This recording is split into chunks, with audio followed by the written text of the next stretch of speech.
Matania Radio.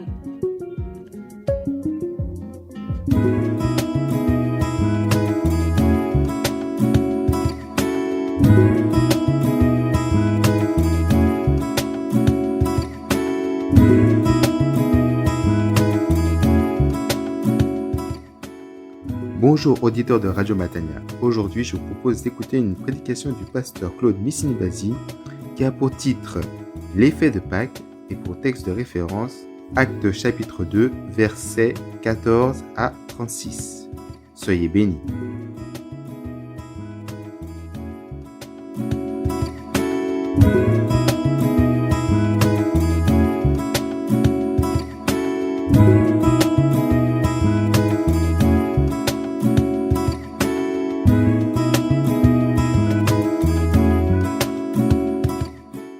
Bonjour à tous et à toutes, la grâce et la paix vous sont données de la part du Dieu vivant, le Père, le Fils et le Saint-Esprit, un seul Dieu éternellement béni. En ce dimanche de Pâques, toujours confinés, nous célébrons avec joie la résurrection du Christ d'entre les morts. Ouvrons nos Bibles, smartphones ou autres supports bibliques pour lire ensemble les versets 14 à 36 du chapitre 2 des Actes des Apôtres. Actes chapitre 2, versets 14 à 36. Lisons. Pierre, alors debout avec les 11, éleva la voix et leur adressa ces mots. Hommes de Judée, et vous tous qui résidez à Jérusalem, apprenez ceci, prêtez l'oreille à mes paroles. Non, ces gens ne sont pas ivres, comme vous le supposez. Ce n'est d'ailleurs que la 3e heure du jour. Mais c'est bien ce qu'a dit le prophète. Il se fera dans les derniers jours, dit Dieu, que je répandrai de mon esprit sur toute chair. Alors vos fils et vos filles prophétiseront. Vos jeunes gens auront des visions et vos vieillards des songes. Et moi, sur mes serviteurs et sur mes servantes, je répandrai de mon esprit. Et je ferai paraître des prodiges là-haut dans le ciel et des signes ici-bas sur la terre. Le soleil se changera en ténèbres et la lune en sang avant que vienne le jour du Seigneur, ce grand jour. Et quiconque invoquera le nom du Seigneur sera sauvé. Hommes d'Israël, écoutez ces paroles. Jésus de Nazareth, cet homme que Dieu a accrédité auprès de vous par les miracles, prodiges et signes qu'il a opérés par lui au milieu de vous, ainsi que vous le savez vous-même.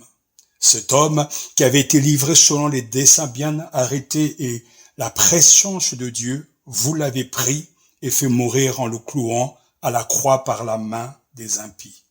Mais Dieu l'a ressuscité, le délivrant des affres de l'Hadès. Aussi bien n'était-il pas possible qu'il fût retenu en son pouvoir, car David dit à son sujet, « Je voyais sans cesse le Seigneur devant moi, car il est à ma droite, pour que je ne vacille pas. Aussi mon cœur s'est-il réjoui et ma langue a-t-elle jubilé, ma chair elle-même reposera dans l'espérance, que tu n'abandonneras pas mon âme à l'Hadès et ne laisseras pas ton sein voir la corruption. Tu m'as fait connaître des chemins des vies. Tu me rempliras de joie en ta présence. Frères, il est permis de vous le dire en toute assurance, le patriarche David est mort et a été enseveli, et son tombeau est encore aujourd'hui parmi nous. Mais comme il était prophète et savait que Dieu lui avait juré par serment de faire asseoir sur son trône un descendant de son rang, de son sang plutôt, il a vu d'avance et annoncé la résurrection du Christ qui en effet n'a pas été abandonné à l'Hadès et dont la chair n'a pas vu la corruption. Dieu l'a ressuscité. Ce Jésus, nous en sommes tous témoins. Et maintenant exalté par la droite de Dieu, il a reçu du Père l'Esprit Saint, objet de la promesse, et l'a répandu. C'est là ce que vous voyez et entendez. Car David, lui, n'est pas monté aux cieux. Or, il dit lui-même, le Seigneur a dit à mon Seigneur, siège à ma droite, jusqu'à ce que j'ai fait de tes ennemis un escabeau pour tes pieds. Que toute la maison d'Israël le sache donc avec certitude. Dieu l'a fait, Seigneur et Christ, ce Jésus que vous avez crucifié. Amen. Je vous invite à la prière. Seigneur, nous nous prosternons devant toi et nous t'adorons, de qui tu es, le Saint d'Israël, le Sauveur et le Seigneur de tous les hommes. Nous t'adorons, nous te bénissons pour la grâce que tu nous donnes de te connaître et de te servir. Sois béni en ce jour de célébration de ta résurrection.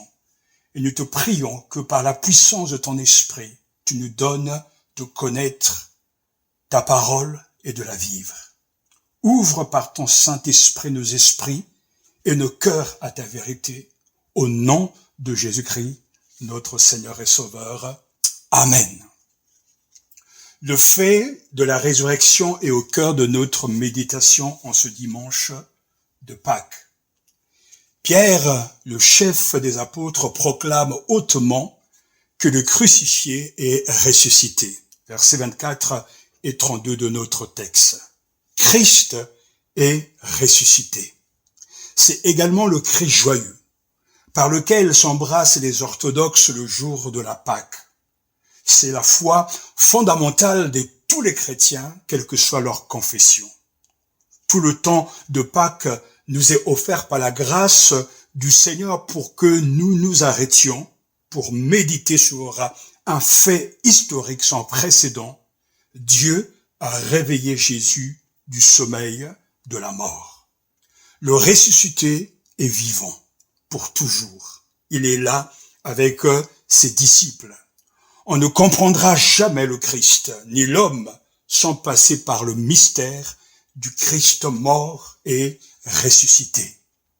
Sans ce mystère, frères et sœurs, chers amis, le christianisme ne tient pas. Sans la foi en la résurrection, déclare l'apôtre Paul, vide est notre foi. 1 Corinthiens chapitre 15, verset 14. Mais si le Christ n'est pas ressuscité, vide alors est notre message, vide aussi votre foi. La résurrection du Christ est donc au cœur du christianisme. Elle est la source de notre joie. Elle fait entrer dans notre vie une assurance, une espérance qui nous permettent de dépasser toutes les épreuves, toutes les difficultés. Accueillons donc ce matin ce message de la résurrection de Jésus. Après les derniers gestes d'amour de Jésus, c'est-à-dire l'institution de la Sainte Seine, le lavement des pieds de ses disciples, la passion, la croix et la mort, après le long silence des vendredis et samedis, alors que l'on pensait que tout était fini et que l'on croyait que l'homme de Galilée avait échoué, tous s'attendaient justement à vraiment une absence, à un vide. Mais pourtant, dans l'attente l'invraisemblable, l'inattendu absolu, le jamais arrivé se produit. Le Christ, le crucifié, l'homme de Galilée, le Fils de l'homme, est sorti vainqueur du tombeau. Il est vivant pour les siècles et des siècles. Dans ce duel suprême où s'affrontent la mort et la vie, le Christ a triomphé de la mort à jamais. Et le verset 36 de notre passage nous dit que toute la maison d'Israël le sache donc avec certitude. Dieu l'a fait Seigneur et Christ, ce Jésus que vous avez crucifié. Telle est la situation actuelle de Jésus dans la gloire. Avec la conjonction donc dans ce verset met donc en évidence la conclusion logique de ce qui a été dit précédemment. Ce serment est puissant. Il a pour thème Jésus est Seigneur et Christ. Et le Seigneur m'est témoin que ce verset a impacté ma vie. Je ne peux m'empêcher de m'écrier chaque jour pratiquement Semaine après semaine, c'est fait. Dieu l'a fait. Oui, Dieu l'a fait. Christ est devenu le Seigneur et de tous les hommes, il est le roi des rois, le Seigneur des seigneurs. Dieu l'a fait. Pour moi, c'est l'effet de Pâques. Ce qui s'est passé suite à la résurrection de Jésus d'entre les morts. Oui, toute la maison d'Israël, toi, vous, le sachez. Donc, avec certitude, Dieu l'a fait, Seigneur et Christ, ce Jésus que vous avez crucifié. Mais pour adhérer à l'affirmation, à la vérité de l'apôtre, prêtons attention à ses arguments. Parce que s'est-il passé pour en arriver là? Suite, bien sûr, à la venue du Saint-Esprit, le jour de la Pentecôte, Pierre prend la parole de la part de Dieu, éleva la voix et nous invite à une écoute soutenue. Son thème, comme je viens de le dire, c'est Jésus, Seigneur et Christ. Verset 14, Pierre alors debout avec les 11 éleva la voix et leur adressa ces mots. Hommes de Judée et vous tous qui résidez à Jérusalem, apprenez ceci, prêtez l'oreille à mes paroles. Il va donc citer la prophétie de Joël pour expliquer que ce qui est arrivé, la venue du Saint-Esprit sur les 120 est une réalité, un accomplissement de la prophétie de Joël. C'est ce que le Seigneur avait annoncé. Et c'est ce qui vient de se produire, que dans les derniers jours, dit Dieu, je répandrai de mon esprit sur toute chair, alors vos fils et vos filles prophétiseront, vos jeunes gens auront des visions et vos vieillards des songes. Et ceci qui s'est passé, le Seigneur a répandu son esprit, et alors les 120 ont été remplis du Saint-Esprit. Et le verset 21 nous dit, et quiconque invoquera le nom du Seigneur sera sauvé. Il est réellement le Seigneur et le Sauveur de toute personne qui l'invoque. Jésus peut être invoqué, et ce matin, invoque-le pour qu'il t'accorde son pardon et la vie éternelle. L'apôtre Pierre poursuit, centré toujours sur Jésus. Versets 22 à 24, il appelle chacun à écouter et il commence une fois de plus et il poursuit toujours par cette focalisation sur la personne de Jésus. Verset 22, homme d'Israël, écoutez ces paroles. Jésus de Nazareth, cet homme que Dieu a accrédité auprès de vous par les miracles. Le verset 23, il est dit également, cet homme qui avait été livré selon les desseins bien arrêtés, la préscience de Dieu, vous l'avez pris et fait mourir en le clouant à la croix par la main des impies. La mort donc de Jésus était dans le plan arrêté de Dieu. Dans sa préscience, le Seigneur avait planifié toutes choses avant la fondation du monde. L'agneau sans défaut, ses souffrances et bien sûr la mort sur la croix. Le Christ a été mis à mort pour nos péchés, nous dit Paul, Romains chapitre 4, verset 25. Mais ce qu'il nous dit là avait été déjà annoncé par le prophète Ésaïe au chapitre 55 de son livre. Il s'est chargé de nos souffrances. Il a assumé nos douleurs. Il a été transpercé pour nos fautes, brisé à cause de nos iniquités. Le châtiment que nous donne le salut s'est abattu sur lui. Par ses plaies ou ses meurtres sûrs, nous avons été guéris. Nous sommes tous responsables de sa mort, parce que tous nous avons péché, et si nous disons que nous sommes sans péché, nous mentons. 1 Jean chapitre 1, verset 10. Et en entendant justement la terrible accusation, vous avez tué Jésus de Nazareth. Mais qui a tué Jésus de Nazareth? C'est bien sûr dans le dessein, le plan de Dieu. Dieu lui-même a livré son Fils, mais également aussi tous les pécheurs. Nous tous, car tous nous avons péché. Vous avez tué Jésus de Nazareth. Tu as tué Jésus de Nazareth. J'ai tué Jésus de Nazareth. Et les 3000 auditeurs eurent le cœur transpercé. Et ils dirent à Pierre et aux autres apôtres, frères, que devons-nous faire? Actes chapitre 2, verset 37, que le Seigneur agisse lui-même dans son cœur, dans votre cœur, puisse agir dans les cœurs des uns des autres, pour que cette même expression puisse jaillir de ton cœur. Frère, que devons-nous faire? Mais Jésus est mort, nous l'avons tué, mais Dieu l'a ressuscité. Le délivrant des affres de l'Hadès, aussi bien n'était-il pas possible qu'il fût retenu en son pouvoir?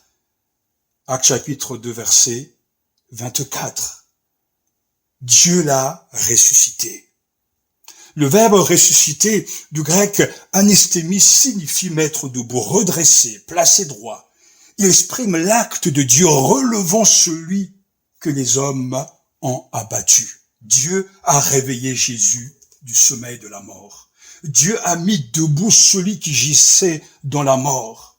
Le Jésus vivant de Pâques, c'est Jésus réveillé de la mort. Il vit à jamais.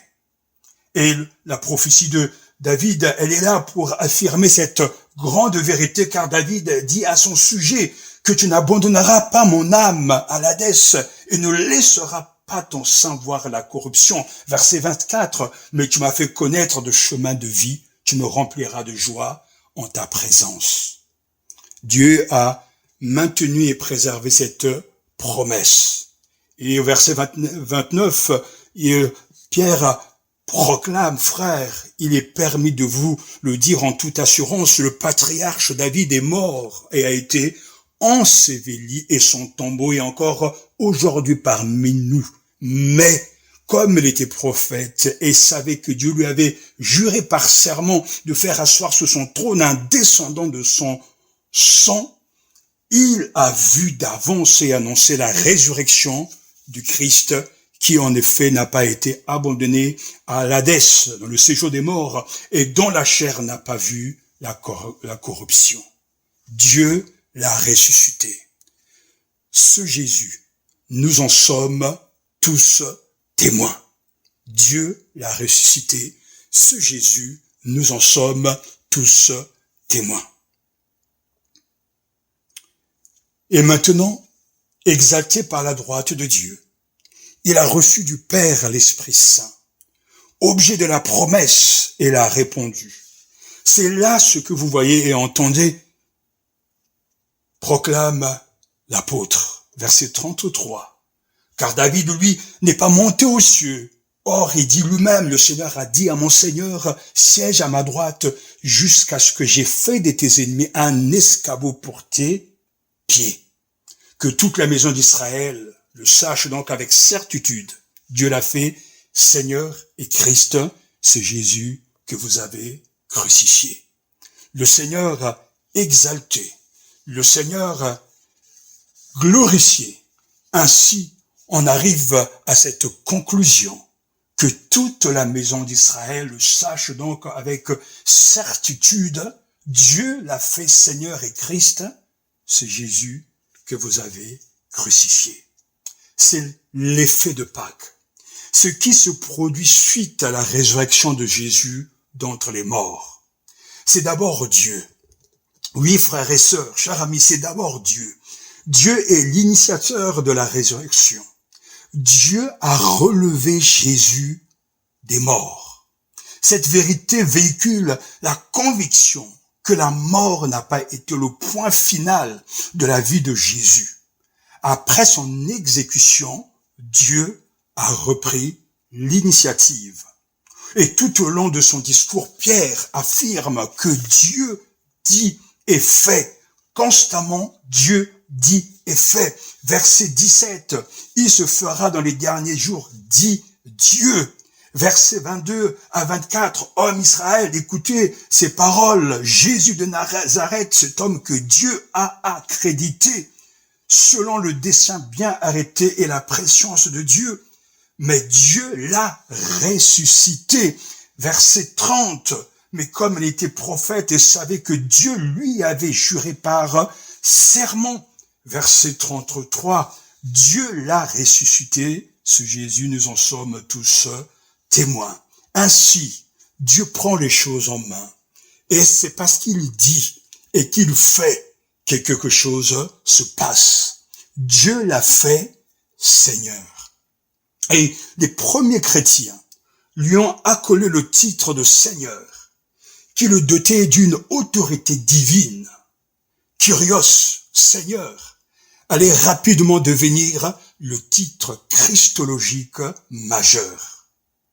La désignation de Seigneur, qui dans la Bible hébraïque est réservée à Dieu, est transférée sur Jésus pour exprimer l'autorité divine dont il est revêtu.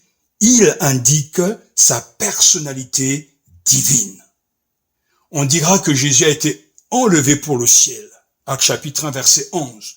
Que Dieu l'a fait asseoir à sa droite dans les cieux. Éphésiens chapitre 1, verset 20. Qui a traversé les cieux. Hébreux chapitre 4, verset 14. Et que Dieu l'a exalté par sa droite comme prince et sauveur. Actes chapitre 5, verset 31. Dieu l'a fait Seigneur. C'est là le langage et le message de Pâques. Dieu l'a fait Seigneur. C'est Jésus que nous avons crucifié, ressuscité, Seigneur, et également exalté par la droite de Dieu. Il a reçu du Père l'Esprit Saint, objet de la promesse, et l'a répondu. C'est là ce que vous voyez et entendez. Pierre le dit très clairement. La résurrection de Jésus, son exaltation, permet la venue du Saint-Esprit. Son exaltation nous donne le don du Saint-Esprit. Quand Dieu l'a exalté au plus haut des cieux, exalté par la droite de Dieu, il a reçu du Père l'Esprit Saint qu'il a répondu. Alléluia. Le Christ exalté, hautement exalté, élevé, supérieur, n'a pas changé de nature. Non, mais Dieu lui a donné de nouveaux privilèges. Il est Dieu homme. Et son exaltation implique 4 choses. Une résurrection, l'ascension, un couronnement et l'intercession. Jésus a achevé son œuvre sur terre. Il est digne de recevoir honneur, gloire et puissance. Comme sauveur, Actes chapitre 5, verset 31, nous dit très clairement, Dieu l'a élevé à sa droite et l'a établi comme chef et sauveur pour donner l'occasion au peuple d'Israël de changer de comportement et de recevoir le pardon de ses péchés. Alléluia. Dieu l'a élevé à sa droite et l'a établi comme chef et sauveur pour donner l'occasion au peuple d'Israël, mais à tous également de changer de comportement et de recevoir le pardon de ses péchés. Le Saint-Esprit est donné. Il a été élevé à la droite de Dieu et il a reçu du Père le Saint-Esprit qui avait été promis. Il a répandu sur nous et c'est ce que vous voyez et entendez maintenant, nous dit l'apôtre, car lorsque l'Esprit vient, lorsque l'Esprit est là, quelque chose se passe. Il y a cette visibilité dans le changement, dans la manière de louer, dans la façon de prier, dans le comportement, car le Saint-Esprit fait toute la différence. Lorsqu'il est venu sur les 120 réunis, il y a eu une explosion, une avalanche de louanges, d'adoration, tournée vers le Seigneur, car le Saint-Esprit vient pour glorifier le Seigneur. Il prendra de ce qui est à Jésus et nous l'annoncera. Prince et sauveur également, nous dit Hébreux chapitre 2, verset 10. En effet, il convenait que Dieu, qui crée et maintient toutes choses, élève Jésus à la perfection au travers de la souffrance, afin d'amener beaucoup de fils à participer à sa gloire. Car Jésus est celui qui les conduit au salut. Jésus sauve. Jésus est le leader par excellence. Jésus est celui qui nous amène le salut, qui prend les choses en main. Et aujourd'hui, élevé dans la gloire, quiconque invoquera le nom du Seigneur sera sauvé. Il est couronné de gloire et d'honneur, et maintenant exalté par la droite de Dieu. Il est couronné de gloire et d'honneur.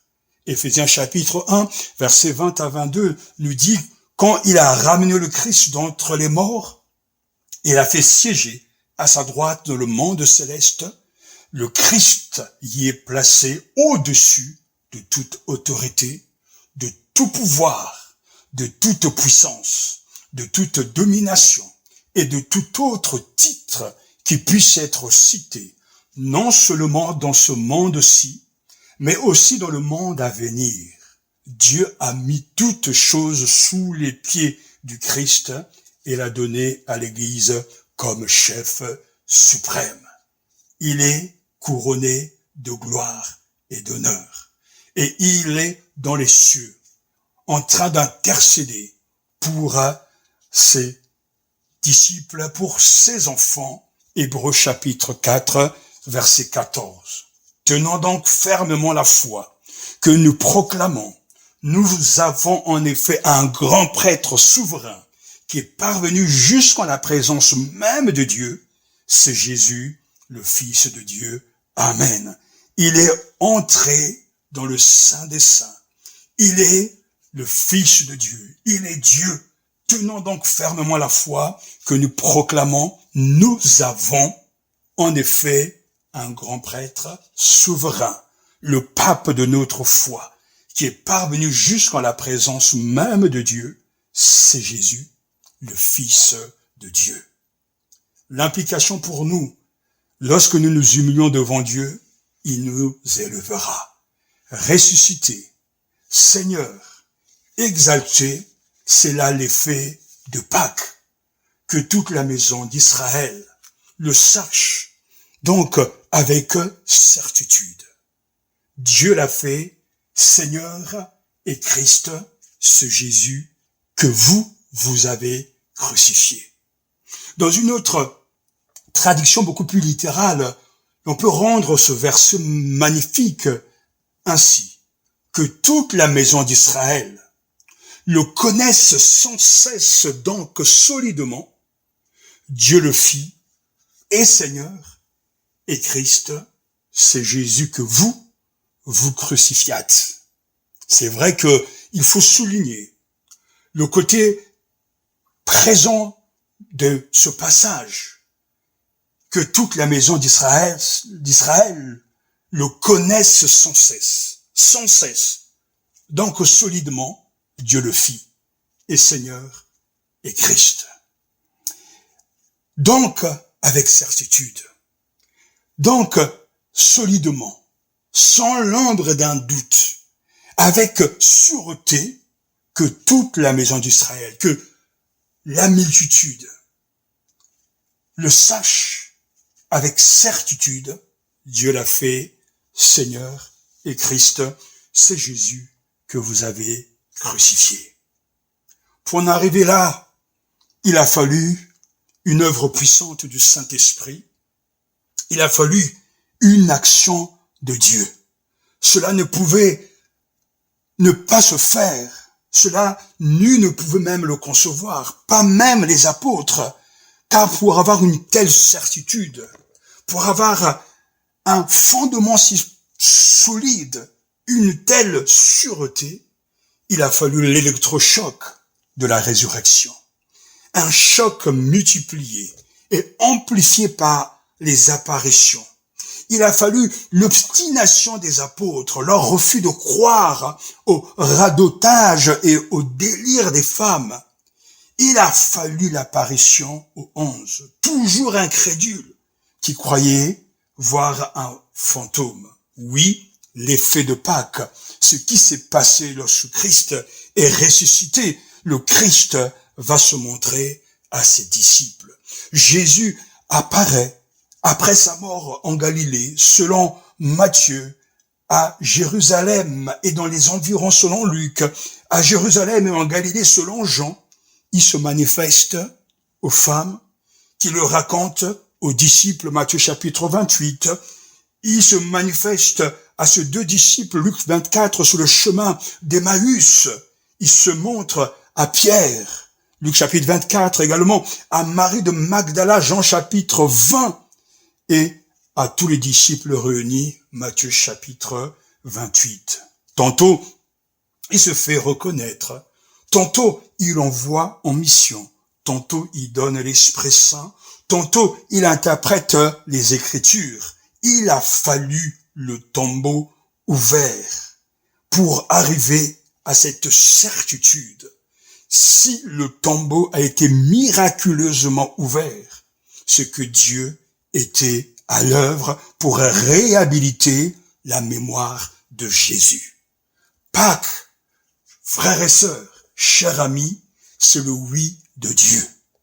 Tous les évangélistes, que ce soit Marc, Matthieu, Luc ou Jean, attestent la déclaration de l'ange aux femmes. Mais il leur dit, ne soyez pas effrayés.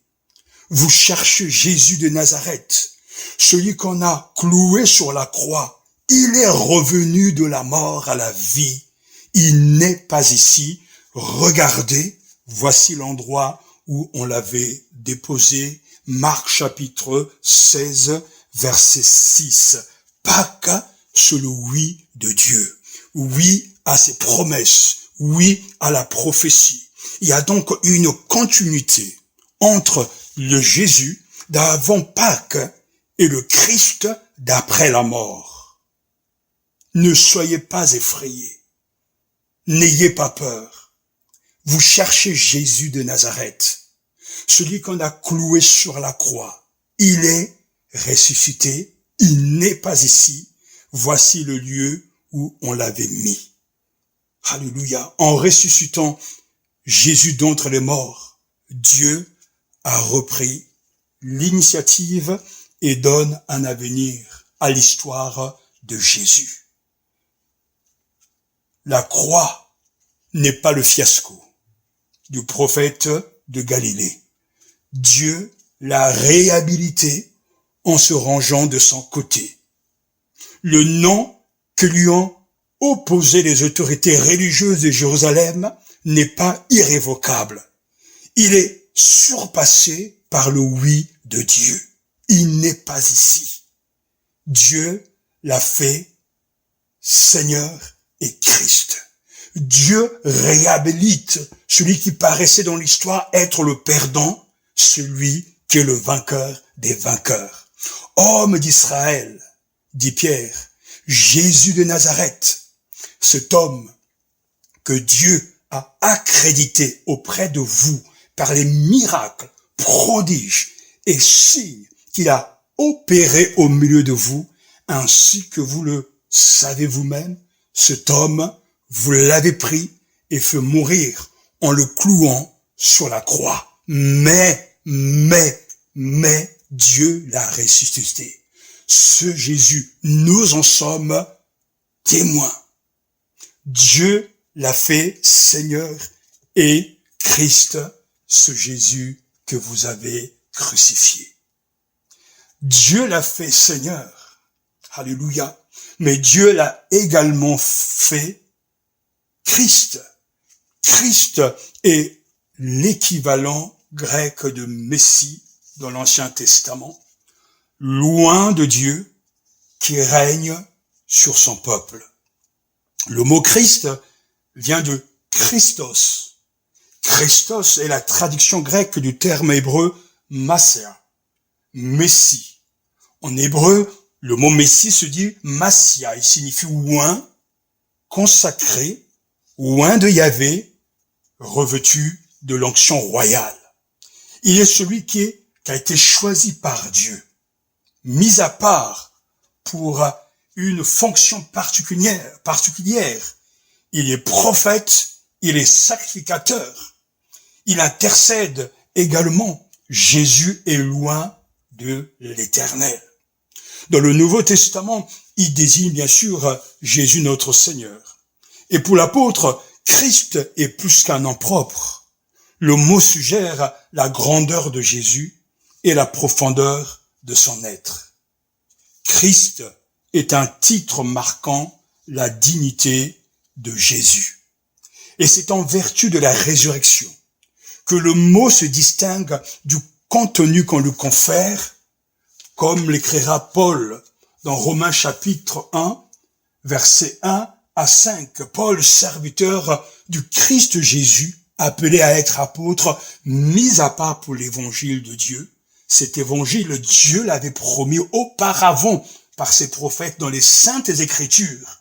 Il concerne son fils, né de la descendance de David selon la chair, et déclaré fils de Dieu avec puissance, selon l'esprit de sainteté, par sa résurrection d'entre les morts, Jésus-Christ, notre Seigneur. Dieu l'a fait Seigneur et Christ, que toute la maison d'Israël, la multitude, alléluia, que toute la maison d'Israël le sache donc avec sûreté, avec certitude. Sans l'ombre d'un doute, Dieu l'a fait Seigneur et Christ, Seigneur et Christ, ce Jésus que vous avez crucifié. Être chrétien, c'est confesser, selon le témoignage biblique, Jésus le Christ comme roi de nos vies. L'aimer, lui obéir et lui faire confiance. Oui, le Christ est vivant, avec un corps transfiguré qui échappe au temps et à l'espace, mais toujours le même, celui que les apôtres ont connu, avec qui ils ont vécu. Et avant la venue du Saint-Esprit, ces mêmes disciples étaient des fuyards, des dégonflés. Ils étaient peureux, craintifs. Mais le Seigneur est allé au ciel et leur a envoyé le don du Saint-Esprit promis. Et c'est ce qui s'est passé le jour de la Pentecôte. Encore un effet de Pâques, ce qui s'est passé suite à la résurrection de Jésus. Le Seigneur monté au ciel a envoyé le don du Saint-Esprit. Et l'Esprit est venu. Et les charismes ont commencé à se manifester. Et les uns les autres, remplis du Saint-Esprit, ont été différents. Et le peuple, la nation, a été témoin d'un changement profond, réel, intense, durable, de tous ceux qui jadis étaient des fuyards, des dégonflés, sont devenus des prédicateurs, des missionnaires, ont accepté la mort, ont accepté le mépris, ont été emprisonnés parce que ils voyaient celui qui est ressuscité d'entre les morts. Il a répandu son Esprit Saint. Et le Saint-Esprit fait toute la différence. Quand il viendra, et il est venu au nom du Seigneur, il vient pour nous interpréter la vie de Jésus, nous montrer Jésus, nous focaliser sur la personne de Jésus. Quand il sera venu, Jean chapitre 14 à 16, le Saint-Esprit, il sera avec vous, en vous, parmi vous. Quand il sera là, l'autre paraclet, le Saint-Esprit, qui est une puissance, une présence, une personne, alors l'on peut s'attendre à un changement puissant, réel et durable. Oui, l'impossible est arrivé. Une fois dans l'histoire, quand le Saint-Esprit est là, les vies sont changées. Parce que l'effet de Pâques, c'est la venue aussi du Saint-Esprit. Dieu a réhabilité son Fils. Il est Dieu au même titre que lui. Il est Seigneur et il est Christ, le Messie, loin de l'Éternel, qui est monté et dans la gloire, exalté au plus haut des cieux et qui a répandu en son nom le don du Saint-Esprit. En quelque sorte, le Seigneur ressuscité est rendu vivant, perceptible, présent dans nos cœurs par la puissance du Saint-Esprit. Et lorsqu'il est là, cette foi vivante est fondée sur lui. Lorsque le Saint-Esprit est là, un changement radical prend place. Jadis peureux, mais aujourd'hui rempli d'assurance.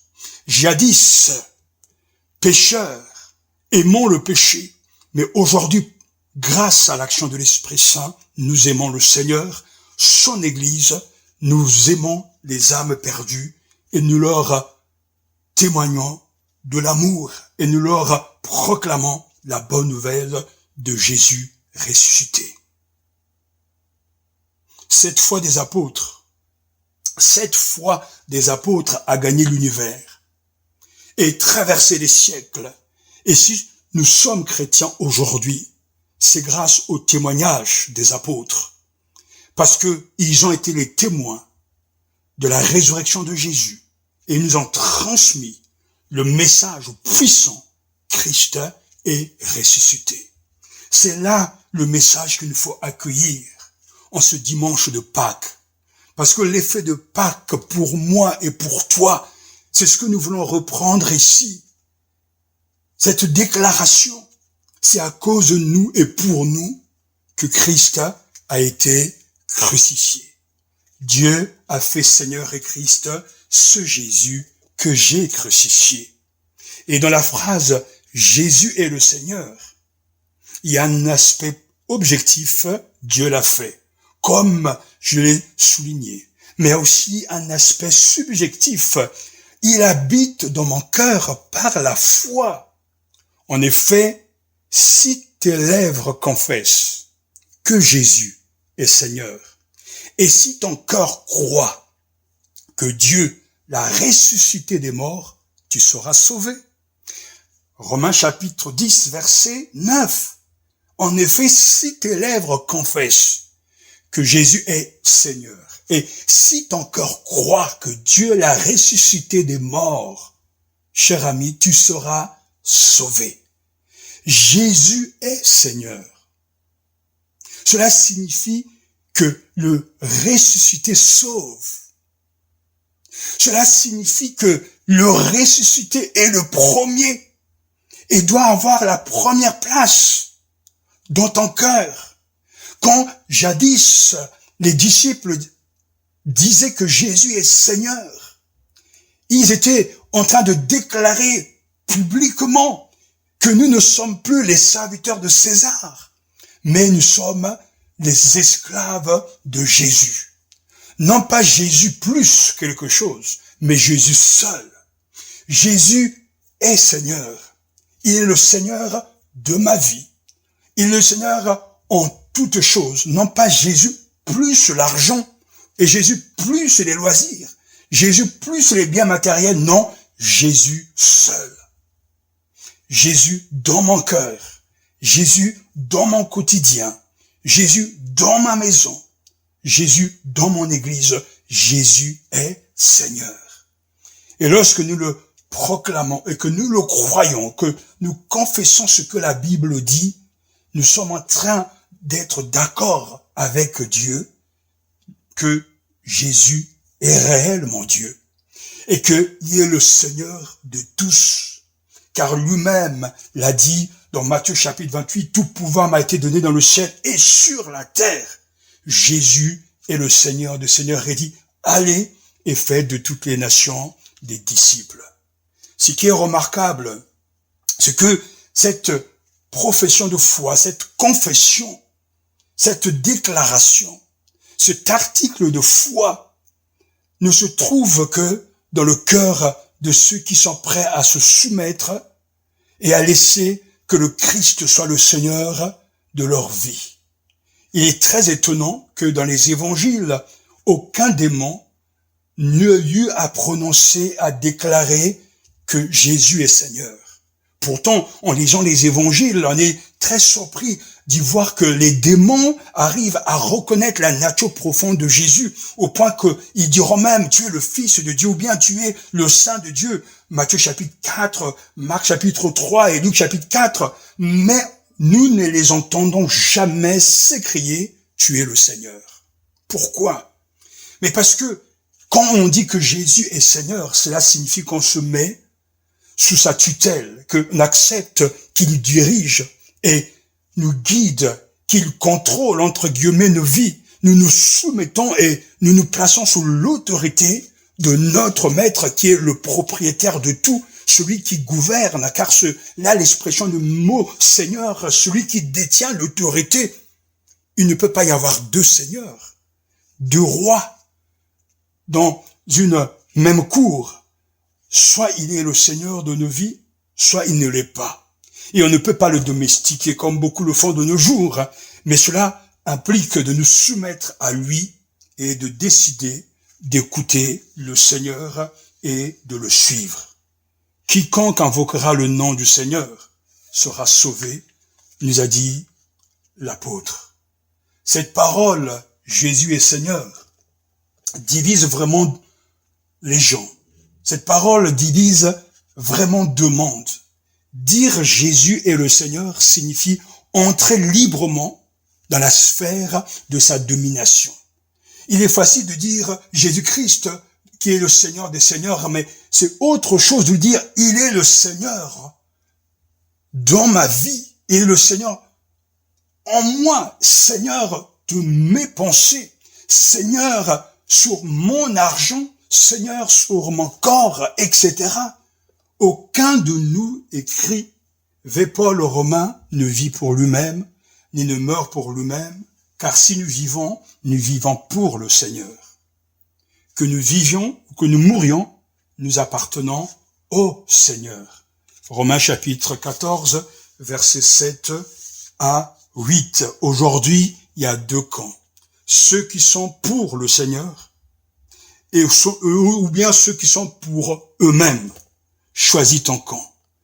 Jésus, Christ, est mon Seigneur, ou moi-même, je suis mon Seigneur.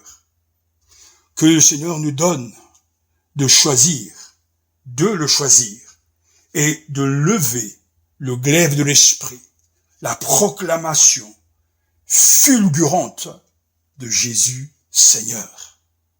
Quand cette affirmation, cette vérité habite et demeure au-dedans de nous, quelque chose se produit toujours. Quelque chose de ce genre de puissant, quelque chose de remarquable, de divin se passe, car c'est une déclaration puissante. Jésus est le Seigneur. Là où il n'est pas le Seigneur, il y a de la confusion, il y a de la tiédeur, il y a le laisser-aller, il n'y a pas la vie. Mais lorsque Jésus est le Seigneur et qu'il domine nos vies et qu'il nous soumet agréablement à sa seigneurie, alors le feu est là de la joie, l'espérance est là, le bonheur est là. Notre Seigneur Jésus-Christ, celui qui vit au siècle de siècles.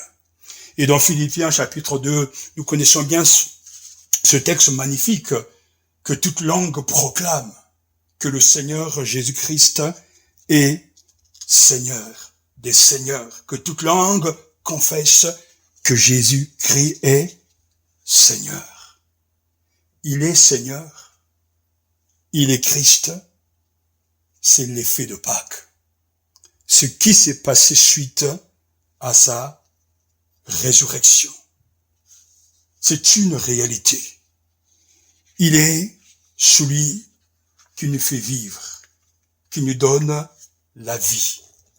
Lorsque nous chantons ou proclamons Jésus est Seigneur, nous affirmons sa suprématie absolue, non seulement sur le monde matériel et spirituel, mais aussi sur l'histoire de l'humanité. Jésus s'approcha 2, et leur adressa ces paroles. Tout pouvoir m'a été donné au ciel et sur la terre. Matthieu chapitre 28, verset 18. Il est le Seigneur sur l'histoire de l'humanité également. Et le Père, eux enfin, de qui sont la chair est issu le Christ qui est au-dessus de tout. Dieu béni éternellement. Amen. Romains chapitre 9, verset 5. Nous affirmons sa suprématie absolue sur l'ensemble des hommes. Savez-vous, chers frères et sœurs, chers amis, que Jésus est le Seigneur de tous les hommes? Son message, il a envoyé aux Israélites la bonne nouvelle de la paix par Jésus-Christ, lui qui est le Seigneur de tous les hommes. Lui qui est le Seigneur de tous les hommes. Actes chapitre 10, verset 36. Et il est ton Seigneur à toi également. Que tu l'aies accepté ou pas, que tu le ridiculises ou pas, il est ton Seigneur. Il a été fait Seigneur de tous les hommes. Et aujourd'hui, tu peux t'agenouiller devant lui, le reconnaître et l'adorer et lui donner ta vie. Mais si jamais tu ne le fais pas aujourd'hui, le jour viendra, le jour du Seigneur, lorsque le Seigneur reviendra, tout genou fléchira et toute langue confessera que Jésus-Christ est Seigneur. Aujourd'hui, il est le Seigneur des Seigneurs, car il est ressuscité d'entre les morts pour être le Seigneur des vivants et des morts. Car c'est pour être Seigneur des morts et des vivants que Christ est mort et qu'il a repris vie. Romains chapitre 14, verset 9. Et également, il a tout mis sous ses pieds et l'a donné au sommet de tout pour tête à l'Église. Éphésiens chapitre 1, verset 22. Jésus-Christ est le Seigneur de tous les hommes. Dieu l'a fait Seigneur et Christ, ce Jésus que nous avons crucifié, que le Seigneur dans sa grâce et par la puissance de son esprit te donne de vivre vraiment ce passage remarquable et d'expérimenter l'effet de Pâques, ce qui s'est passé, ce qui se produit suite à la résurrection de Jésus-Christ. Le Seigneur envoie l'Esprit, le Seigneur est le sujet de ton adoration, le Seigneur est le sujet de ta louange, le Seigneur est l'objet de ta prière, lui qui a été élevé au plus haut des cieux, il a fait don de son esprit à l'Église et maintenant exalté par la droite de Dieu. Nous savons qu'il est le Seigneur de tous les hommes, que toute la maison d'Israël le sache donc avec certitude, avec conviction, avec sûreté. Dieu l'a fait Seigneur et Christ, ce Jésus que vous avez crucifié. Oh, quelle Pâque remarquable! Et pour terminer, nous ne pouvons que lire ces quelques versets tirés du dernier livre de la Bible, Apocalypse chapitre 1, verset 4 à 18 et verset 17, verset 4 à 8 plutôt, excusez-moi, et verset 17 à 18. Jean, aux 7 églises qui sont en Asie, que la grâce et la paix vous soient données de la part de celui qui est, qui était et qui vient, de la part des 7 esprits qui sont devant son trône, et de la part de Jésus-Christ, le témoin fidèle, le premier-né d'entre les morts et le souverain des rois de la terre, à celui qui nous aime, qui nous a délivrés de nos péchés par son sang, et qui a fait de nous un royaume, des sacrificateurs pour Dieu son Père, à lui la gloire et le pouvoir au siècle des siècles. Amen. Voici qu'il vient avec les nuées. Tout homme le verra, même ceux qui l'ont percé, et toutes les tribus de la terre se lamenteront à son sujet. Oui, Amen. Je suis l'alpha et l'oméga, dit le Seigneur, celui qui est, qui était et qui vient, le Tout-Puissant. Quand je le vis, je tombai à ses pieds comme mort. Il posa sa main droite en disant, sois sans crainte. moi je suis le premier et le dernier, le vivant. J'étais mort et me voici vivant au siècle des siècles. Je tiens les clés de la mort et du séjour des morts. Amen. Je vous invite à la prière. Seigneur, par la puissance de ton Saint-Esprit, donne la certitude de ta victoire, de ta résurrection à tout un chacun. Nous te louons et nous t'adorons. Nous te bénissons parce que tu es vivant au siècle et des siècles. Nous te prions que par la puissance de ton esprit que tu nous as donné, tu donnes à ceux qui viennent, Seigneur, de m'écouter, de recevoir de ta part la certitude, la conviction que tu es le Seigneur et le Christ. Toi seul as le pouvoir d'ouvrir les yeux de notre cœur. Toi seul as l'autorité de chasser l'obscurité qui nous entoure. Toi seul peux donner la vie éternelle. Fais vivre ces bien-aimés dans la puissance de ta résurrection. Donne-leur d'expérimenter la puissance de ta résurrection.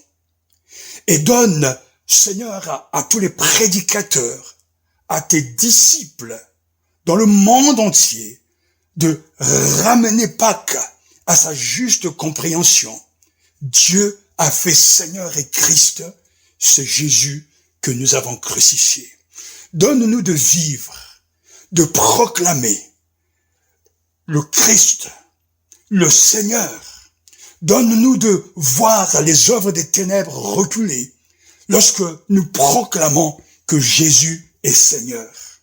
Donne à l'Église de s'emparer par la foi, la vérité qui est cachée, ce joyau qui s'est perdu au cours de l'histoire, que nous avons, Seigneur, oublié, négligé. Cette proclamation dans l'Église primitive, Jésus est Seigneur. Oh, viens vaincre nos doutes, viens remplacer nos doutes par des certitudes et donne-nous de te vivre au quotidien, de croire en toi, de vivre avec toi, de te fréquenter, de marcher avec toi jour après jour. Et que ceux qui sont tièdes et qui te négligent, qui ne veulent pas de ton autorité, Seigneur, donne-leur de te comprendre à l'instant même. Que en ce jour de Pâques, la gloire de Dieu tombe sur l'Église. Qu'en ce jour de Pâques, la victoire de la vie soit réelle. Alors que la mort est le sujet, Seigneur, des uns des autres dans le monde entier. Pâques nous rappelle que Jésus est ressuscité. La mort a été vaincue par la vie. Dieu a réhabilité son propre Fils et nous croyons en lui. Je crois en Dieu, je crois en Jésus-Christ. Béni sois-tu pour le don du Saint-Esprit qui nous donne de te connaître et de te vivre. À toi la gloire, à toi le règne, pour toujours, au nom de Jésus-Christ. Amen.